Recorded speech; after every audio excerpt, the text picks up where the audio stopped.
Good morning, Facebook audience. My name is Jennifer Noreen. I'm here with Bryan LIchau. Hello, Bryan. How are you? Good morning. I'm doing fantastic. How about you? I'm good. Just so they know who we are if they're tuning in from a random place on the web. I'm the owner of a advertising agency called Beyond Brand Collective, and Bryan and I have been working together on his marketing for some time now. And Bryan is a CPA that does individual and corporate taxes. So we have some pretty big deadlines coming up. And so instead of focusing on the deadlines, we're going to focus on planning for the deadlines so that your stress can be reduced. And so any size business really can benefit from today. I'm sure Bryan will talk to all those different kinds of clients that you have. So Bryan, what is going on with tax planning right now? I know we're coming into some deadlines. So what are your 1, 2, 3 pieces of advice for people? And I'm going to drink my coffee this morning, so. That works. Yeah, we've got a couple of deadlines coming up. The corporate deadline here in a couple of weeks on September 15th for any partnerships or S corporation tax returns on September 15th, and that's so we're in the thick of all that right now. And then the individual deadline is October 15th. So there's those are both kind of the final deadlines to file the 2020 tax returns. So there's no getting past that one. So there's no extensions beyond those. So really the planning side. It is D-Day. Yeah, I know, exactly.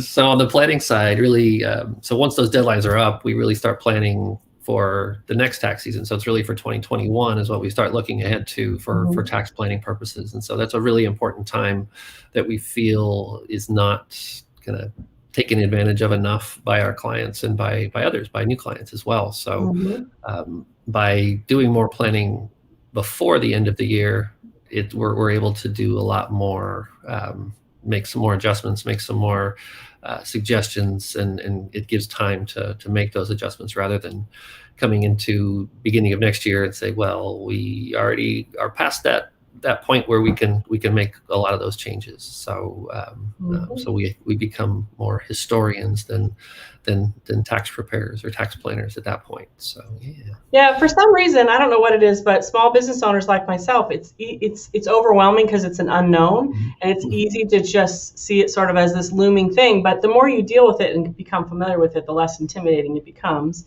And it's really just to me, it's become a project. It's a project to manage that has deadlines, and it has lots of detailed things to accomplish, but none of them are difficult. It's just a matter of getting them done. So you have to learn the applications and how to log in, and you have to learn the little funny idiosyncrasies of the irs.gov website. And it's just a project, and it's not your favorite thing. For me, it's not, because I'm an innovative, creative type, and I love numbers, but those kind of numbers are just intimidating to me.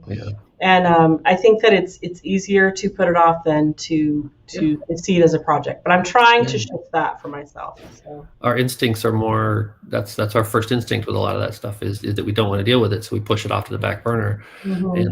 And by the time we get around to dealing with it, there's opportunities that we've missed, or more issues have come up. And so it's really important to stay on top of that. I like that. I like the way to look at it that way, as it's an important project that I need to make sure that I'm managing and keeping track of at the same time, or with a similar approach that I would with a client. So any project.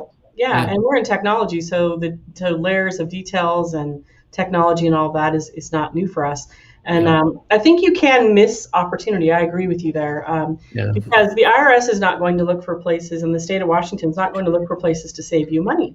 But you're CPA and you can. And so I think being educated and having a plan is so important, and having the right people, involved with your business is so important, because you do run out of time. And like you said, you move to the next year, and whatever those opportunities were last year's opportunities. So that's right. Anyway, good point. I like it. So do you have documents and things that you provide your new clients and your existing clients to help them prepare for corporate and individual taxes? We do. We generally send out our organizer for personal.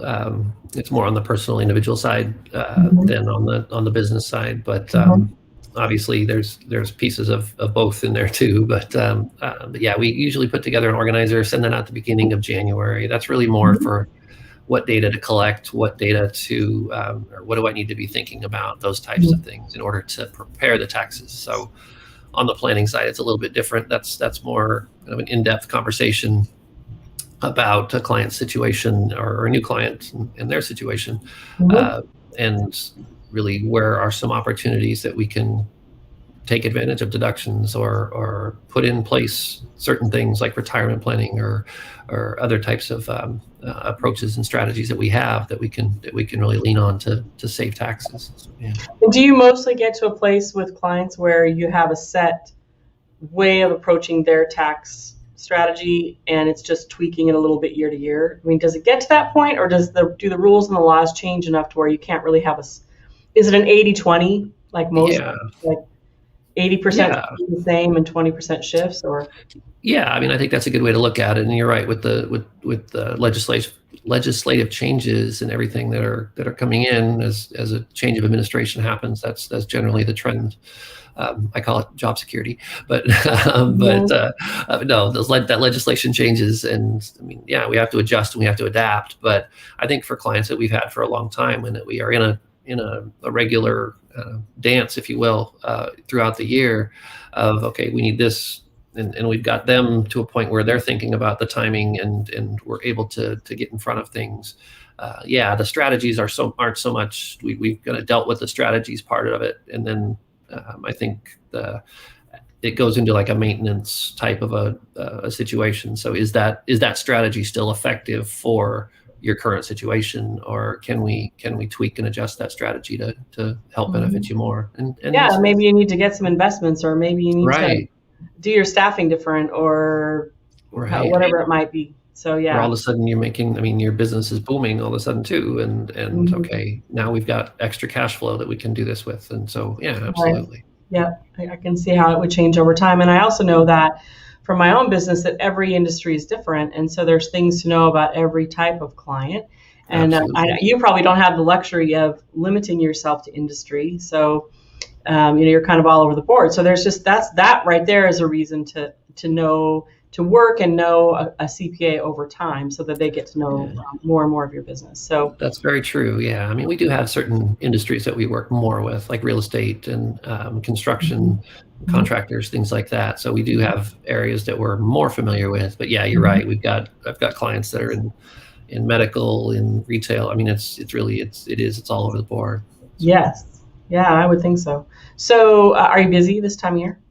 Right now, yes. It's I mean, with that September 15th deadline, it's definitely keeping work on my desk, which is good. I'm not going to complain about being busy, but yeah, it's a busy time of year generally, and but really that fourth quarter is the shift in focus that I really want to start pushing clients to be aware of and to take advantage of, because that's a great time for us to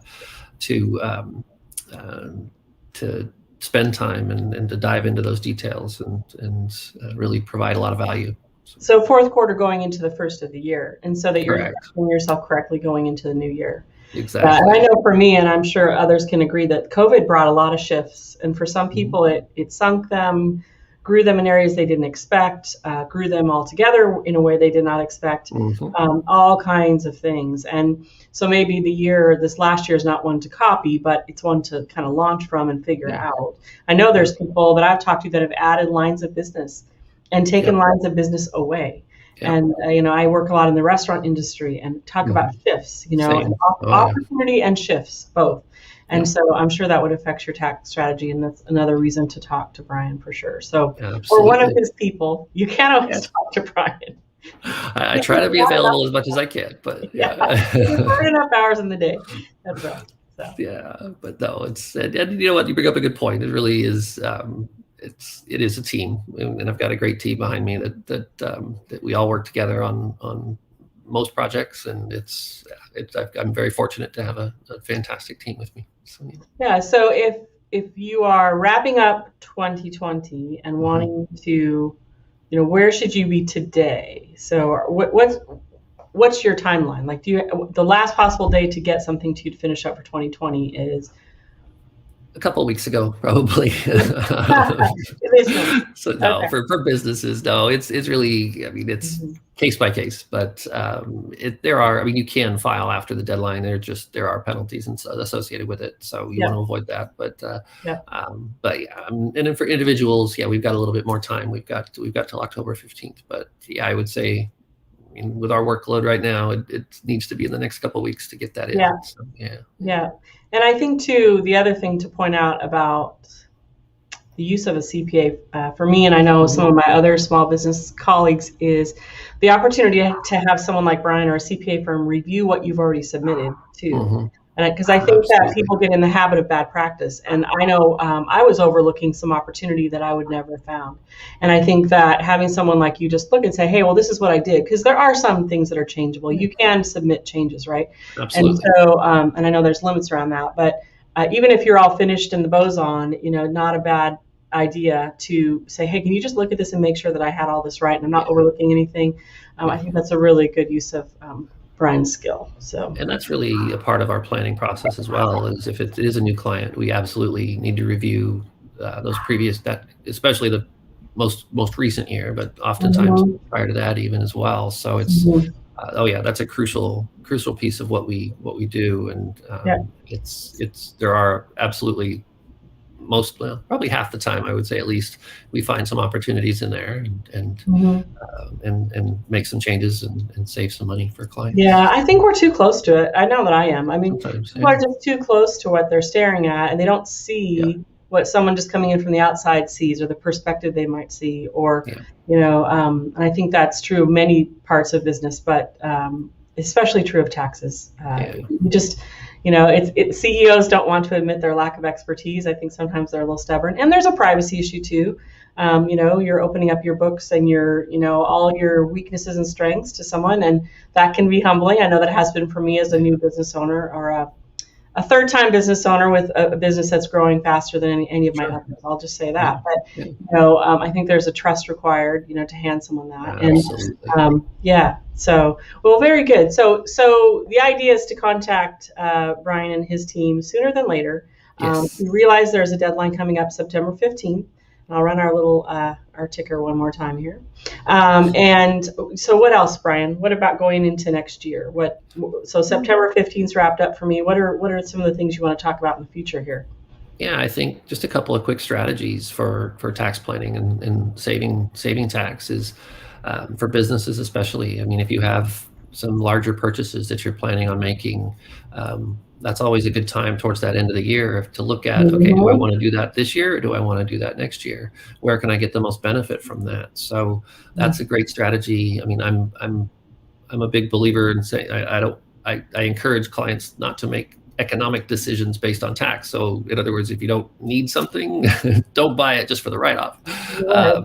So I mean, cash flow is where you want to make sure that you're being smart about the cash flow piece. But if you are planning and making some purchases in the near future, yeah, there's some strategy around that. And, I mean, real estate's a big one. It's there's a lot of things within real estate that can be depreciated differently, and Mhm. so we can take advantage of that. Mhm. So it's really, there are some great opportunities there. I mean, setting up retirement plans is huge. I mean, Mhm. if I can spend $100 and reduce my tax burden by $20, let's just say, with that 100, but I'm putting that 100 away for for my future. I mean, that's huge, and it's reallocating that money and getting a good tax advantage out of it in the process.